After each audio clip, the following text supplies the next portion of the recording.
আমরা এবার অ্যাডভান্স সিলেকশনের আরো একটি পন্থা সম্পর্কে জানব। আমরা দেখেছি আমাদের সিলেক্ট মেনুতে বেশ কিছু মেনু রয়েছে মডিফায়ার আওতাধীন। আমি এখানে একটি এরিয়া সিলেক্ট করে নেই, না হলে এই মেনুগুলো অ্যাকচুয়ালি অ্যাক্টিভেট হবে না। এই মেনুগুলোকে অ্যাক্টিভেট করতে হলে অবশ্যই আমাদের সিলেকশনটি অ্যালাইভ থাকতে হবে। এখানে আমরা ফিদার মেনুটির সাথে পরিচিত রয়েছে। এখানে আরো বেশ কয়েকটি মেনু রয়েছে, আমরা এবার তাদের সাথে পরিচিত হব। প্রথমেই আমি আমার এই ইমেজে একটি সিলেকশন এরিয়া তৈরি করে নিই।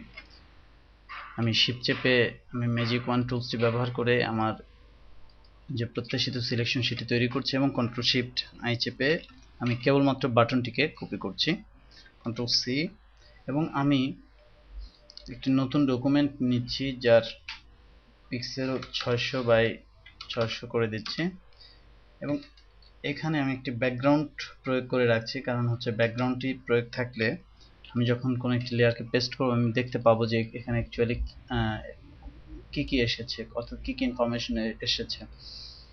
কারণ হচ্ছে অনেক সময় সাদা থাকলে এবং আমার যদি এখানে ইমেজের পাশে এক্সট্রা অংশ সাদা থাকে তাহলে এটা বোঝা যাবে না, কিন্তু পরবর্তীতে আমরা যখন ব্যাকগ্রাউন্ড রিপ্লেস করব তখন এটি অড লুক দেখাবে। তো যাই হোক, আমরা এবার দেখলাম যে এখানে কিভাবে সিলেকশন করে আমরা এখানে সেটিকে পেস্ট করতে পারছি এবং আমাদের যে মূল ইমেজ সেই ইমেজটিকে বা ইমেজ অবজেক্টটিকে এখানে আমরা বসাতে পারছি। এবার আমরা আরো কিছু ব্যবহার আমরা শিখব। প্রথমেই মডিফাইতে আমরা একটি কমান্ড শিখব, সেটা হচ্ছে কন্ট্রাক্ট। কন্ট্রাক্ট মূলত আমাদের সিলেকশনকে চাপিয়ে আনে, অর্থাৎ কমিয়ে আনে।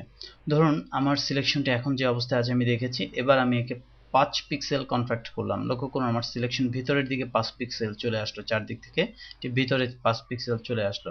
অনেক সময় আমাদের এই প্রান্তে লক্ষ্য করুন, আমাদের যেহেতু ডিজাইনে আমরা লক্ষ্য করছি যে এখানে প্রান্তে কিছু হলুদ চিহ্ন এসেছে, ফলে আমরা যদি এটিকে কন্ট্রাক্ট করে নেই, আমরা সিলেকশন মডিফাই কন্ট্রাক্ট, আমরা মূলত এখানে 2 পিক্সেল কন্ট্রাক্ট করছি।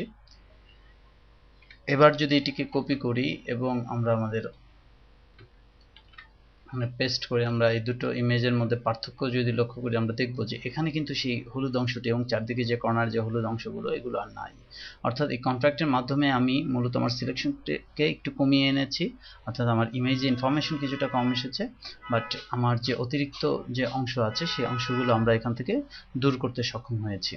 একইভাবে ঠিক এরই একটি বিপরীত মেনু রয়েছে সিলেক্ট ইনভার্সে এক্সপান্ড। এক্সপান্ড মূলত 1 পিক্সেল, আমরা যেহেতু এখানে 1 দিচ্ছি বা 2 দিলে 2 পিক্সেল এক্সপান্ড করবে। আমি এখানে আপনাদের বোঝানোর জন্য 4 পিক্সেল বা 5 পিক্সেল দিয়ে দেখাচ্ছি।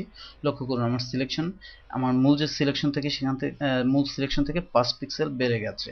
এবার যদি আমি কপি করি তাহলে দেখব যে এটি তার যে মূল অবজেক্টের পাশের যে হলুদ এরিয়া সেটি সহই এখানে এসে বসেছে। লক্ষ্য করুন আমার মূল অবজেক্টের পাশে যে হলুদ এরিয়া সহ, এটি অনেক সময় খুব কার্যকর হয়। এটি ডিজাইন এবং আমাদের যে সিলেকশন, আমাদের যে প্রয়োজন ইত্যাদি বিভিন্ন বিষয়ের উপর ভিত্তি করে এটি বেশ গুরুত্বপূর্ণ ভূমিকা ডিজাইনে পালন করে।